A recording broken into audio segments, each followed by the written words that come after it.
Guys, welcome to another speedrun episode where I'm going all the way from beginner to master level and explain you move by move.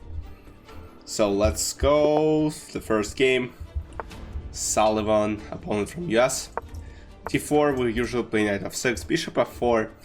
Again, we face London system, and now let's try to destroy it. E3 is played. I mean, there are multiple approaches to London system. I usually play 6. There are moves like g6, there is immediate c5, which makes sense. I'll just play regular stuff, which I play. a3 is a move which probably prepares c4. But again, after bishop g6, it should be good. Bishop g5, I mean, I'm not sure what he's trying to do. Oh, but nah, this is not how you should play London system, and now basically I'm a lot better here.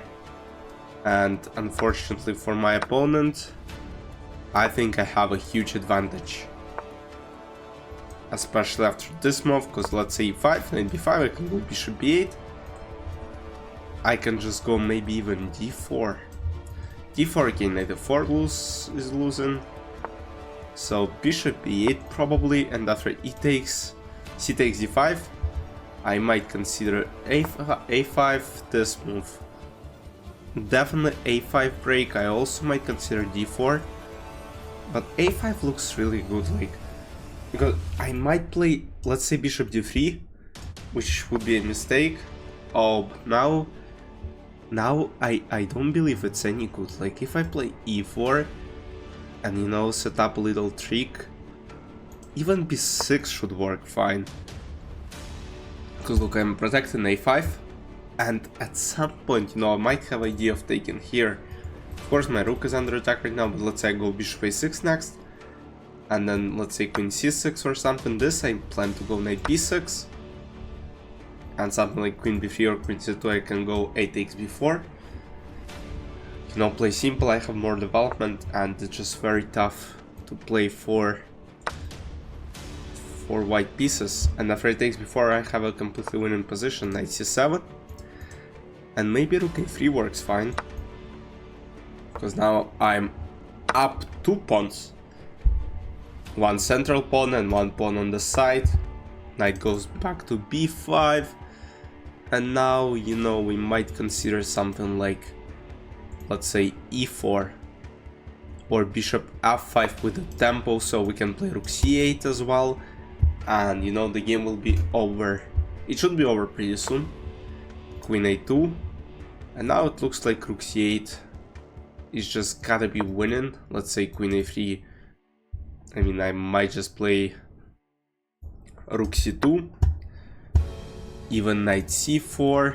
Queen c6 works fine as well, because queen c1, d4, you know, try to break in the center.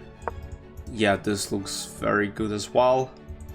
E takes d4, e takes d4, e4 is played, and now maybe bishop d7. But again, almost any move here should win. Like, I have extra pawn, and it's just very hard to play with white pieces. You know, queen a5 is played.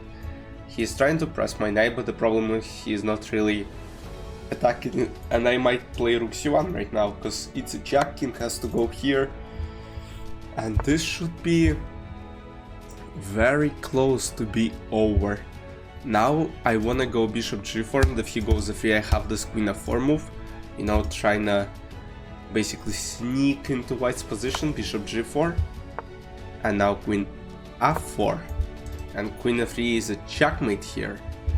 So now basically the only move I see is something like queen a3, but after takes, queen f3 is a checkmate. We won. It's win number 25 of the speedrun, and let's move on to the next game. Alright guys, game number 2, playing against Brazilian opponent. e4, e6, French defense, we play d4, knight c3. Again, he plays Rubinstein variation, one of the main lines here, and here I usually play bishop g5, pinning this knight right away. bishop e7 and bishop f6. And now the main move actually is g takes f6. After bishop f6, you know, white have a very easy play. So basically the plan here is to go queen d2, h4, and basically try to go for checkmate in case of castle. Let's say h4 right away, h5 I can go just castle, knight c6 again just castle, because the pawn was under attack, and now king b1.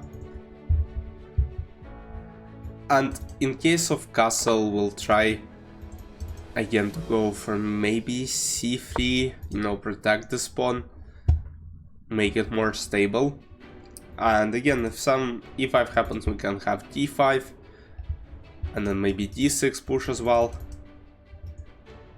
So moves like f5 don't make sense, because it just gives me this g5 square, and my whole idea in this line is basically go knight g5, this, maybe g4, h5, and try to basically ruin the pawn structure of 7, g6, h5. Basically we will be targeting these pawns.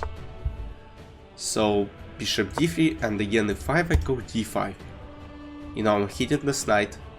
He might play rook d8 just to make sure I don't have this move, but he doesn't, and now c5 is a very strong move. Because if knight a5, I might play c4, and this knight will be attacked again, and he will have to play b6.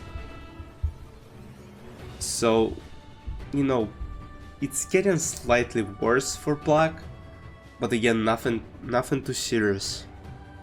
So knight b8, again, it looks very passive, and I mean it is in a sense, but nothing too crazy. I mean, I can play g4, maybe something like rook e1 makes sense, because, you know, centralize my pieces. And now something like knight g5, you know, makes position a little bit simple. And, you know, hitting this pawn on e5, and knight on e4, c4, c5 ideas, maybe d6 go to the endgame, because my pieces are a bit more active. So knight is going, you know, I wanna go for d6, because it looks like in this endgame actually I might get like a better position like right away. So if takes, takes, takes, and we're about to hit 1500 if we win this game. So that's going to be a huge one. We're hitting the knight on d7, and we also kind of attack the pawn on e5. So it is actually a bit hard to play for black. Again, I think I have a slightly better position, and after rook d1 I just don't see the way to defend this knight on d7, because if knight goes back, it's just an immortal pin basically. He can't move his pieces. Yeah, he just lost the game in one move. He should have gone something like knight b6 or knight f6. I mean, knight f6 I go knight e5. But yeah, something like knight b6 and he could hold. And he just resigned. Let's go to the final game of the episode. Alright, final game. Chanchal from India, e4. Let's play Sicilian defense right now. c5. Knight f3 will play d6. Bishop c4. Again, so many people play it, but I'm not sure why. I mean, the main move is of course d4. Bishop c4. Okay, some grandmasters play this move, but I mean, on this level it's just an absolutely useless move. Knight f6. Because usually people don't know how to place their pieces here. And there might be some problems with this bishop. Let's say he forgets about it. Okay, a4, you know, create space for his bishop to go back. That's good. And now multiple plans. Maybe bishop g5, knight bd2 makes sense. Knight bd2, but again, I might play knight c6 and maybe a6, knight c4, b5. Oh, b3 I think is not the best move he could make, because now basically this bishop on a2 is so bad. And his main point is that he developed his bishop.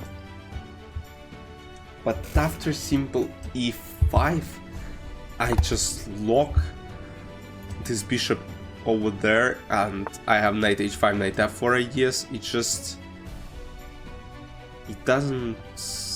I don't like how he locates his pieces. And let's say knight f5. Knight f5, you know, hitting the knight on h5, but it's actually a blunder because after knight f4 my position should be better. And now queen f3, I go knight b4, or even knight d4 makes sense, you know, because knight d4 takes bishop d4, there is some bishop g5. I'm not sure if it's winning, but you know, it looks very, very annoying. Knight b4 this. Okay, knight d4 makes so much sense to me because I'm threatening knight c2. In case knight d4 takes bishop d4, I have this bishop g5 idea, which I really like. I can even take, because queen f4 I have bishop g5 and I'm winning the knight. Oh, that's even better. Bishop d4 takes, queen f4, bishop g5, and I'm up a piece. Because I take on d2, and this bishop is not moving, I'll go this. Oh, and he blunders the queen, and I'm winning this game. F takes g3 or h takes g3, I can just go f5, you know, open the diagonal for my bishop, this, and then d5 as well. He takes d5, queen d5, and the game is about to be over. He should just resign and it will be my 27th win of the speedrun. Yeah, it's actually huge. We passed 1500, we're getting close to 1600. I mean, not close right now, but you know, we'll get there in the next episodes. So you guys stay tuned. You know, hopefully the episodes will come out every single week. I hope you enjoyed them. Let me know in the comments your feedback. What do you want to see? Maybe what I'm missing, more, you know, explanations. But here I don't think you need explanation. Basically, I'm up a queen. My position is completely winning. I just gotta convert. And I could have won even after simple queen c2, because look, I'm hitting this. It's very hard. Yeah, now I can just play queen c2. I'm hitting the bishop. If bishop goes somewhere, okay, 2 comes. Bishop d5, you know, check, I just take and take. But my bishop protects my rook, and this discovered check does nothing. And black wins the game. He should just resign right now, because he has no way to protect this bishop or this bishop. Rook c1, queen b2. We end the game here. Yeah, he plays this move, rook a2, queen a2. And now I can play simple d3, d4, e3. And this should be a checkmate. I just want to open the diagonal for my bishop. Alright guys, it's win number 27. I waited for this guy to resign and he didn't. I spent 6 minutes, he wasted 6 minutes of my life. I mean, that's disrespectful, you know. I have lost Changhal 4-4-5-5, a good sport. No! Block! You know, we're blocking people who don't resign. Because I mean, that's just disrespectful, but guys, again, I hope you enjoyed. Let me know in the comments the openings you want to see, you know, maybe some challenges as usual.